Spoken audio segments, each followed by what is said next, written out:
Welcome back to Learn SKN, and today we have a bit of a different video for you, a little interesting video about an article that was written up in the Nation News. I think it's a Bayesian outfit, a Bayesian newspaper publisher, and it's just about CXC and how the regional students view CXC.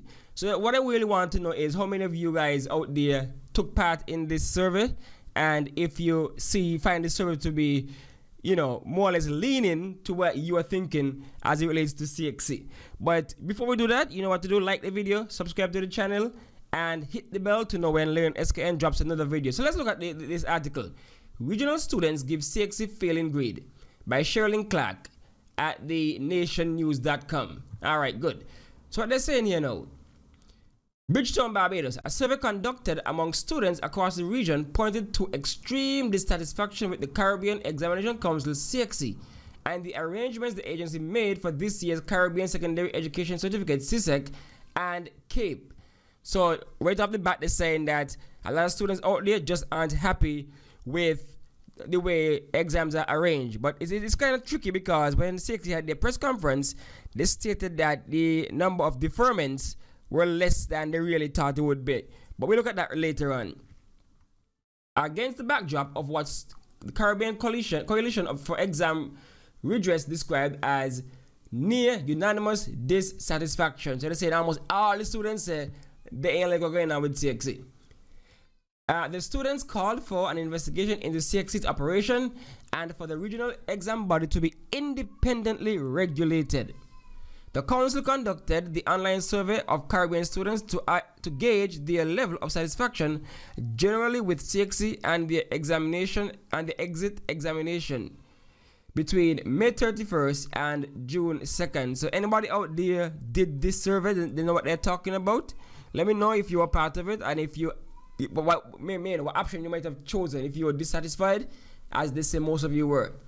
Respondents originated mainly from Jamaica, Trinidad, Barbados, with a sizable representation of Guyanese and Eastern Caribbean students. The students of the Caribbean are strongly dissatisfied with the action and conduct of CXC, the coalition said in a statement. More than 3/4 are dissatisfied with the arrangements for 2021 exams. 8 out of 10 students are not ready to take examinations as presently structured and timetabled in 2021. So they said 8 out of 10. That's 80%. But when CXC were asked about deferments, they were saying that the deferment numbers are relatively low. So perhaps students, maybe you're just not wasting your time deferring. You just want to get it out the way, but you're still not satisfied, but it is what it is, so you're moving on with your life.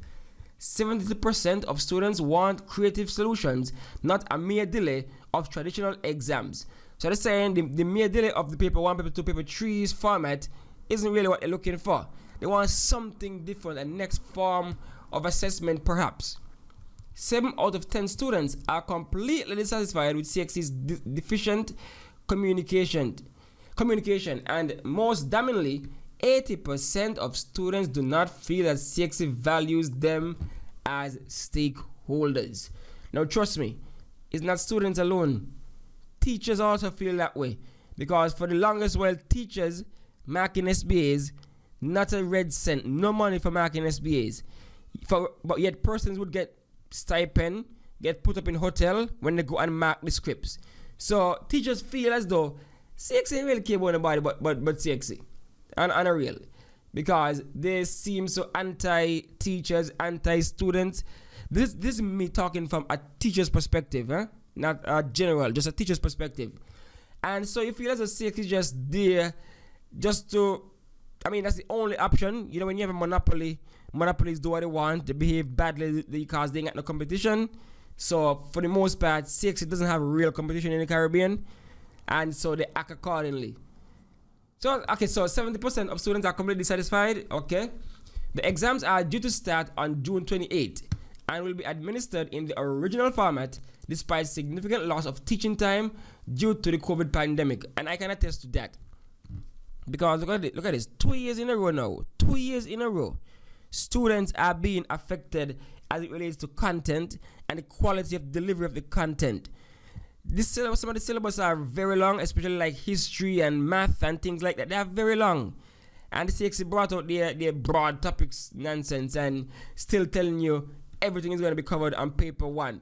You know, why not, if you're going to bring the broad topics for paper 2, then you have so many exams in a bank for paper 1.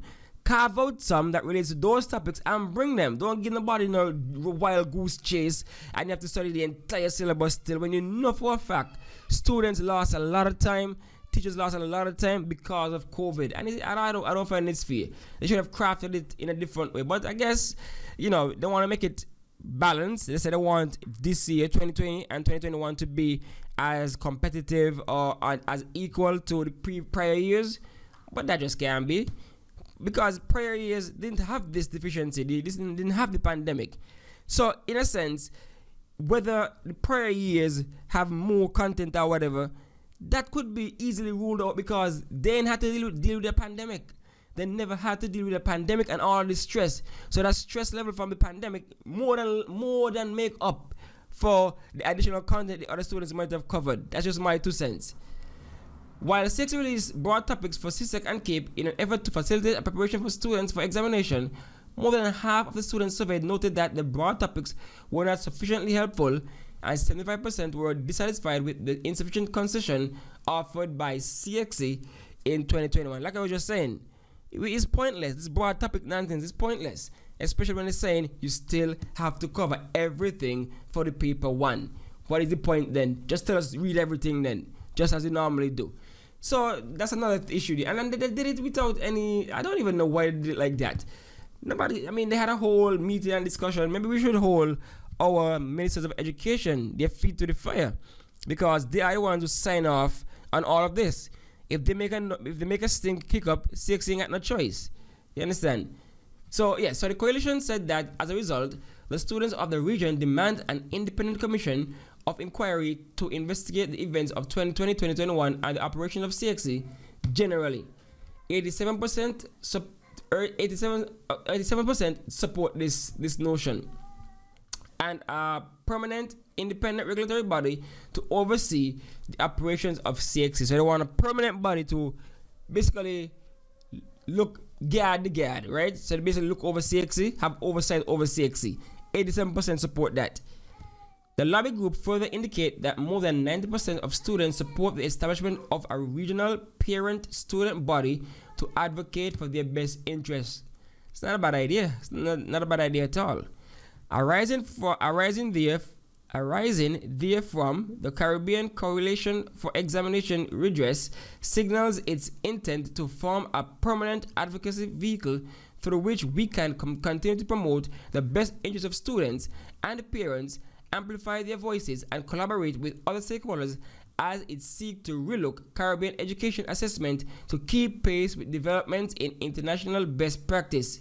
That's what the coalition said. That's a long-running sentence, huh?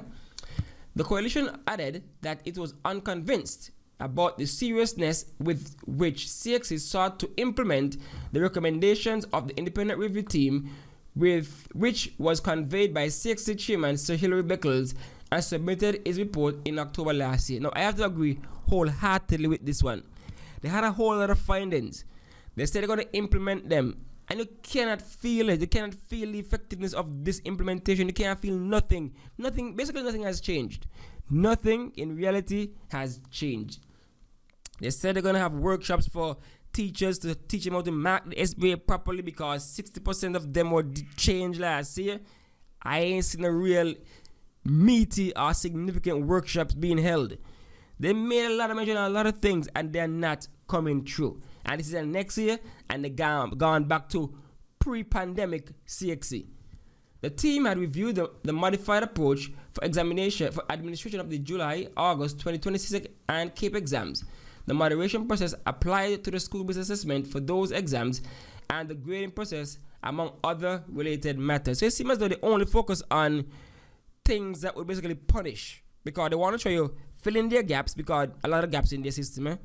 So they want how to come down extra hard with the SBA, because you know the paper 1, because of the years and years of the same questions.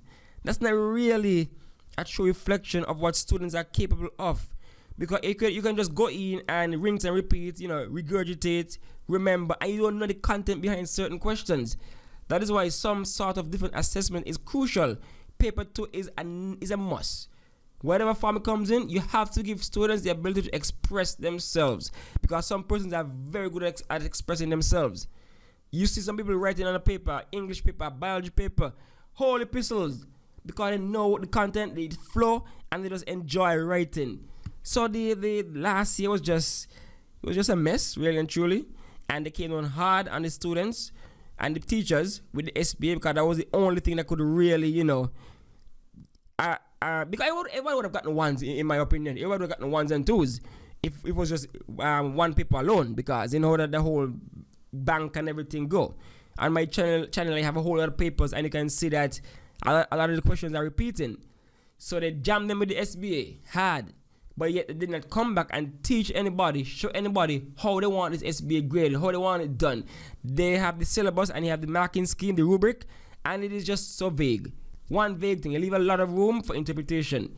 And so that is why it shouldn't be so hard and fast on the SBA. But anyway, that's the article. Let me know what you think about the article. Is it on point? Did you take part? Are you in agreement? Let me know in the comment section. Thanks for watching. Thanks for listening. Stay tuned. More past papers coming. POB, Econ, Agri, MOB. Just stay tuned. Exams are 2 weeks away, basically.